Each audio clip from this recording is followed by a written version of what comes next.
നടിമാരാണ് പരാതിപ്പെട്ടിരിക്കുന്നത്. വളരെ രൂക്ഷമായ പരാതികൾ ഉന്നയിച്ചു. എന്നിട്ട് ഇപ്പോൾ ജനറൽ സെക്രട്ടറി തുടങ്ങിയപ്പോൾ തന്നെ പറഞ്ഞു അത്തരത്തിലൊരു പ്രവണതയൊന്നും അമ്മയ്ക്കുള്ളിൽ ഇല്ല എന്നുള്ളതാണ് ഒരു വിശ്വാസം എന്ന് പറഞ്ഞു. എങ്ങനെയാണ് സിനിമ ഇൻഡസ്ട്രിയെ കാണുന്നത്? ഇത്തരത്തിലുള്ള മോശം പ്രവണതകളൊന്നുമില്ലേ? കാസ്റ്റിംഗ് കൗച്ച് ഉൾപ്പെടെയുള്ള പ്രവണതകളൊന്നും സിനിമ ഇൻഡസ്ട്രിയിൽ ഇല്ലേ മലയാളത്തിൽ? ഞാൻ എത്ര കാലമായി സിനിമയിലുണ്ടെന്നുള്ളത് എല്ലാവർക്കും അറിയാവുന്നതാണ്. ഇന്നേ വരെ എനിക്ക് എൻ്റെ അനുഭവം വെച്ച് പറഞ്ഞാൽ ഒരാൾ പോലും മോശമായിട്ട് സംസാരിക്കുകയോ നിങ്ങൾ പറയുന്ന പോലെ ഈ കഥകിൽ വന്ന് തട്ടുകയോ അല്ലെങ്കിൽ കൂടെ സഹകരിച്ചാൽ മാത്രമേ സിനിമയിൽ അഭിനയിക്കാൻ ചാൻസ് തരുള്ളൂ എന്നൊന്നും പറഞ്ഞില്ല. ഇപ്പം ആരോ നേരത്തെ പറയുന്നത് കേട്ടു, ഈ ഒരു പ്രമുഖ നടിയെ ഒരുപാട് കാലം സിനിമയിൽ നിന്ന് മാറ്റി നിർത്തിയിട്ടുണ്ട്, ചാൻസുകൾ കൊടുത്തില്ല. ഒരു സമയത്ത് എനിക്കും അവാർഡ് കിട്ടിയിട്ടുള്ളതാണ്.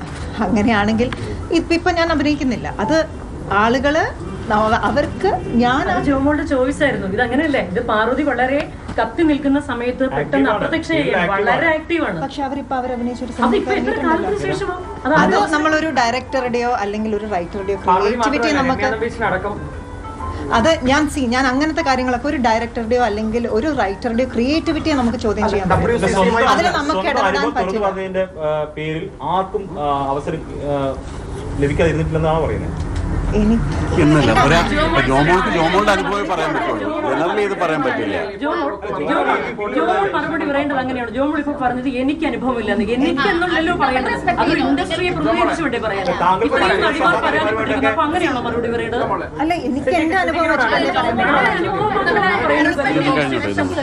പക്ഷേ നിങ്ങൾക്ക് അങ്ങനെ അനുഭവമില്ല, അത് മനസ്സിലാവും.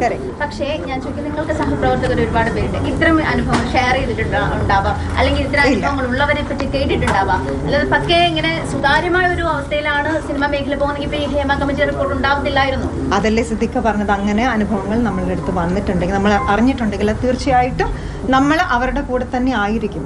എന്തായാലും നമ്മൾ അവരുടെ കൂടെ കേട്ടിട്ടുണ്ട്. പത്രത്തിൽ വന്നതല്ലേ കേട്ടിട്ടുള്ളൂ, അല്ലാതെ